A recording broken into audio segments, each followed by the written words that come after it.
И здравейте, приятели! Аз съм Илан и... Леле, от доста време не бях казвал точно това. Днес знаете ли какво ще правя? Ще ви казвам защо ме нямаше кажи цялото лято. Но преди това абонирайте се, защото от утре се завръщаме. С всякакви видеа, забавни, незабавни, сериозни, образователни, всичко ще има тук. Така че абонирайте се за канала, дайте по едно лайкче за подкрепа, така. И сега, нека да започваме. Ами, какво да ви кажа, защо ме нямаше толкова време? Първоначално бях изгубил мотивация да качвам, а после исках да качвам, затова се бях малко позавърнал, но после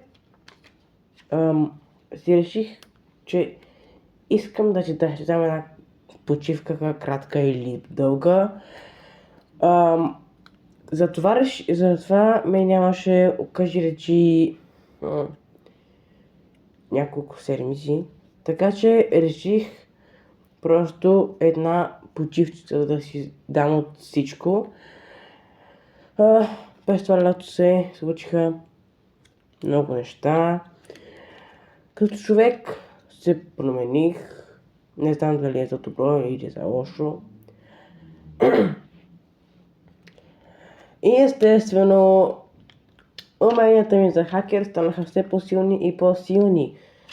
Нищо, че вчера си изчупих единия телефон и в момента ползвам едно Redmi. Не.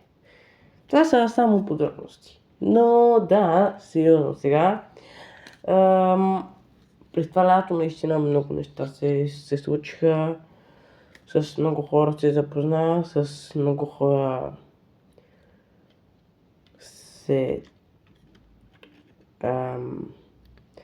с много хора спрях комуникация, с много хора възвърнах комуникация, която бях изгубил. Така че, да, много хора изчезнаха от живота ми, за да дадат място на нови приятели.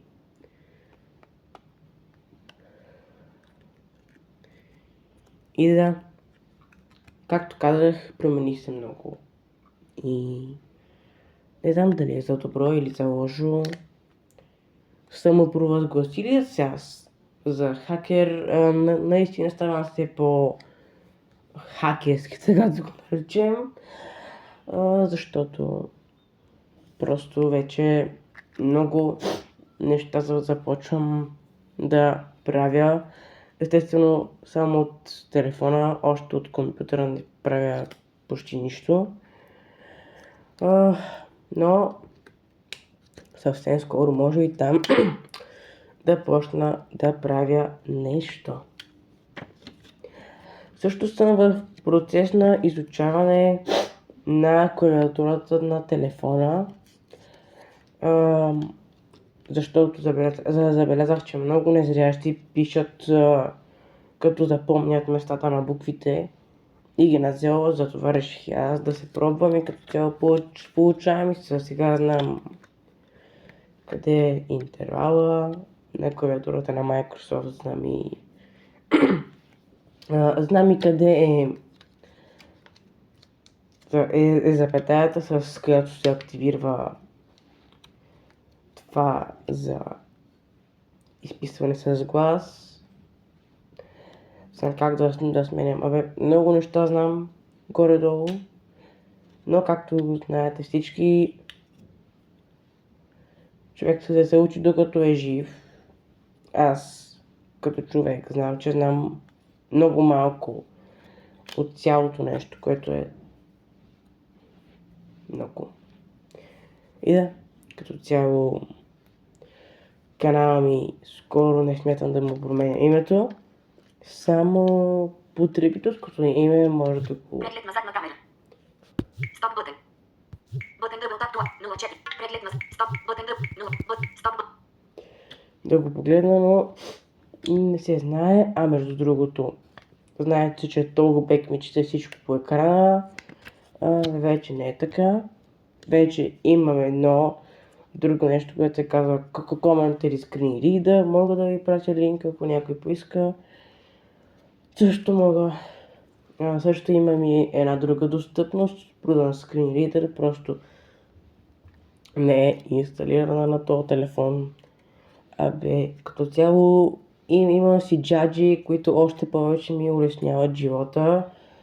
Наскоро ми пристигнаха очилата Envision и мога да кажа, че всъщност още нищо не мога да кажа, защото не съм ги тествал. Поради простата причина, че има обучение, което трябва да протече. По принцип, първоначално се казваше, че това обучение ще е присъствено, но в последствие не знам какво и как стана, ще е онлайн с човек, който ще ме обучава да ги ползвам. Да.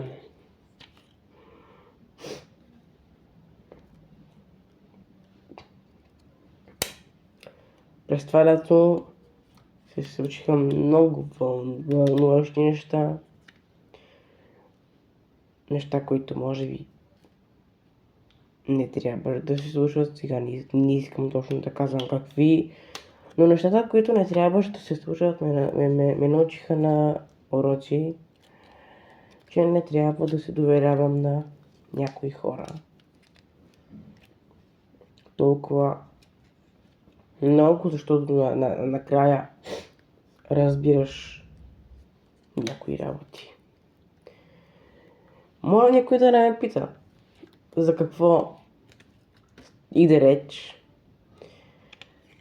защото ще получи едно мълчание. Няма да казвам нищо повече, така че на никой няма да кажа. Те хората, които си знаят какво е станало през това лято, само за тях си е. Иначе аз никой нищо няма да кажа. И не смятам да казвам. Друго нещо, което ми се случи през това лято. В принцип, много неща ми се случиха. Знаете, ходих в София. Аз съм направил storytime от там. Някъде си лежи в канала ми. Базиците с Gemini. Майко, това беше толкова прекрасно нещо. Толкова беше.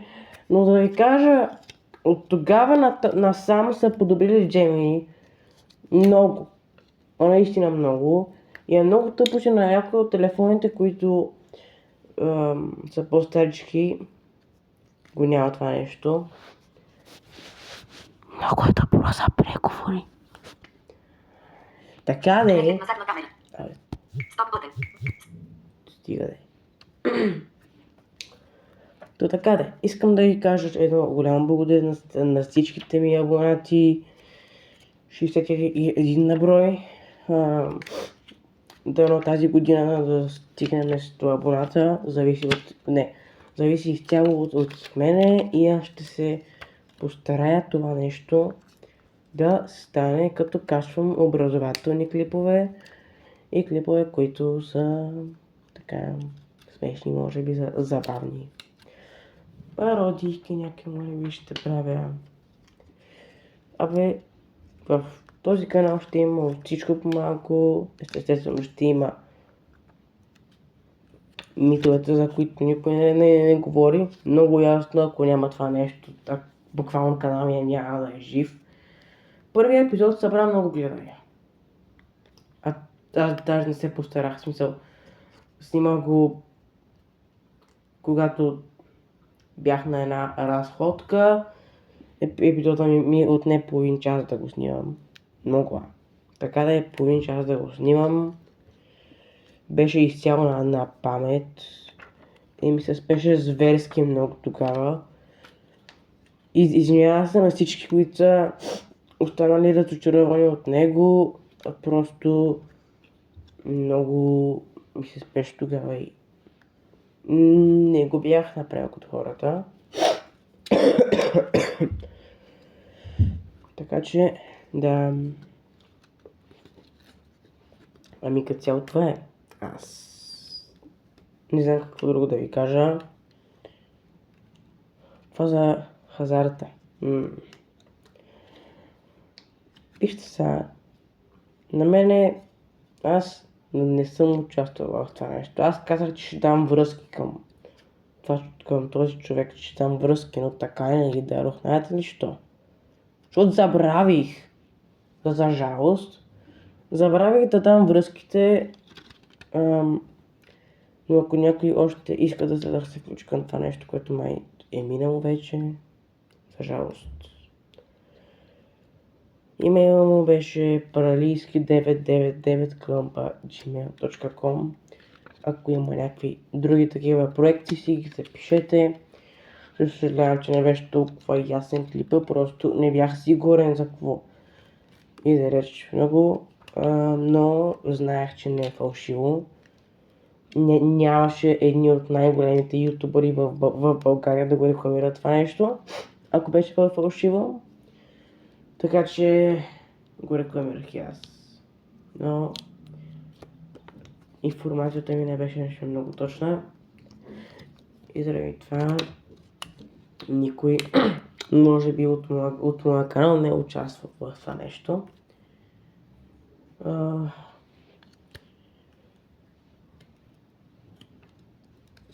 Така, качеството на видеята, звуковото. За звуковото ми качество... също. Да, знаете, само от личен опит ще ви кажа.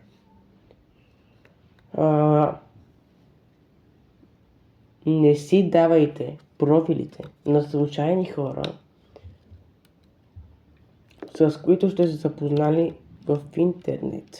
Знаете ли защо?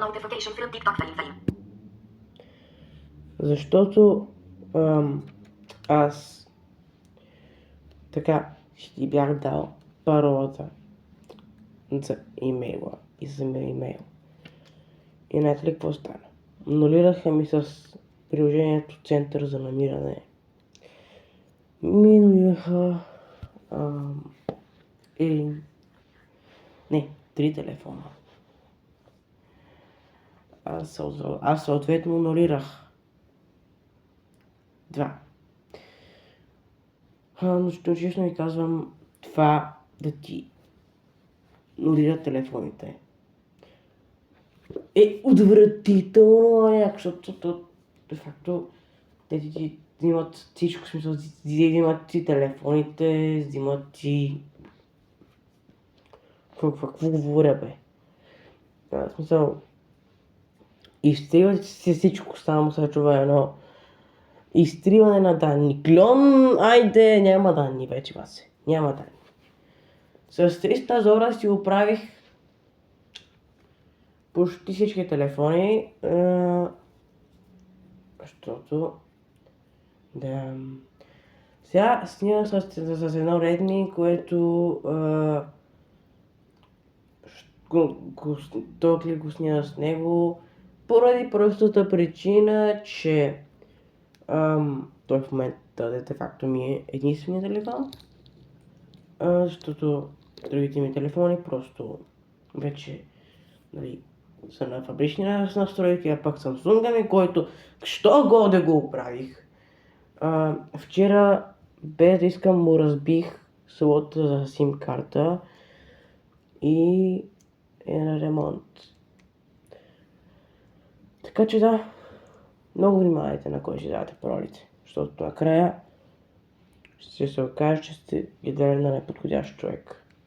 И ще стане същата ти ситуация като моята. Аз не искам това. Тъй, че да. Аз съм го преживял, аз ви го казвам. Значи, като съм го преживял и като ви го казвам, значи положението е зле. Зле. Тъй, че да. Приятели, не знам какво друго да ви кажа, завръщаме се официално. Между другото, вие знаете ли как се пуска хайп? Защото аз тук се мъчих да пускам хайп на едни видеа мои от едно друго профил, че да, малко съм читвал, какво да направя сега? Така да е, и не мога да му сложа хайп на това видео. Кажете ми какви са изискванията, и също моля някой да каже някой да ми каже защо като имам 50 плюс абонати, не мога да предавам на живо. Смисъл, аз просто не мога, бе. Не мога, пише ми, изчакайте още малко, докато стигнете 50 абоната и докато активирате поточното предаване на живо. С кратки видеоклипове. Аз мразя да правя шордове. Преди съм правил много шортове, но сега не искам да правя шортове. Гадно е. Също нека да ви кажа и сега се сетих за книгите, които изтрих. Да, книгите, които изтрих, просто не си заслужаваха, бе. И заради това ги изтрих, защото те просто не си заслужаваха. Тъй, че да, приятели, бяха зле записани, така че не ги изтрих. Но онзи вид, който го записах с 300 зора си седи и можете да го видите в канала ми. Между другото, аз от доста време не съм си влизал в канала, днеска трябва да поръчкам. Също мисля, че има нови плейлисти, които да създавам. Така че имам много да направя. Днес, т.е. това лято, също мислех да снимам клипове с Гарфилд. Ако не знаете сега кой е Гарфилд, Гарфилд е една котка, с която в миналия ми канал снимах клипове. Но в последствие стана така, че Гарфилд просто че нямах никакво време да снимам с Гарфилд.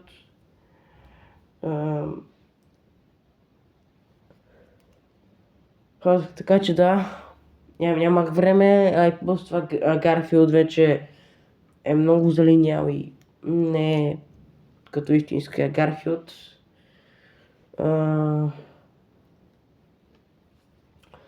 И е станал много каприсен. Не ми остана никакво време да го покаля. Исках, но все нещо ме спираше или някакво нещо завършене, или просто защото трябваше да си влизам вътре на село. Но да, все нещо обаче ме спираше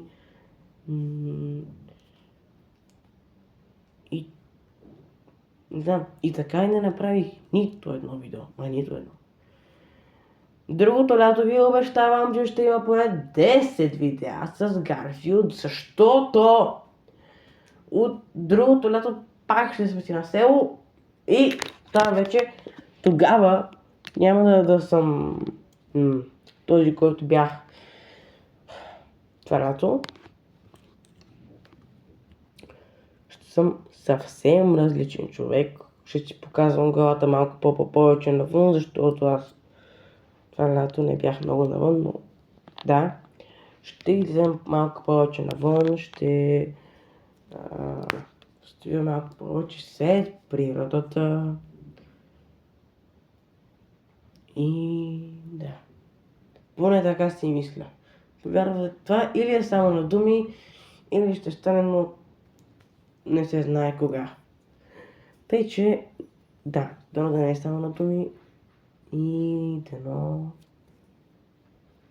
всичко, което казвам в това видео да стане. Много жалко, че тук не мога да се кача някакъв си видеа.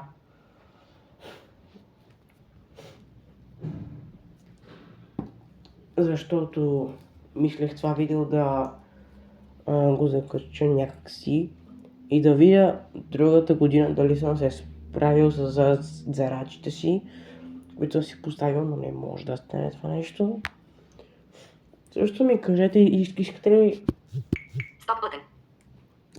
да направя една общност. Но искам да ми кажете как да се казва тази общност, защото аз не знам, давайте идеи долу в коментарите. Аз бях Йоан, вие бяхте с мене. Да. Чао, приятели, и ще се видим следващия път. Между другото, давайте ми идеи за шордове.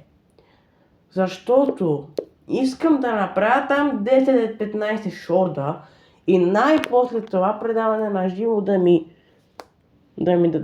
дадат достъп до това предаване на живо. Добре, приятели, чао и до нови срещи!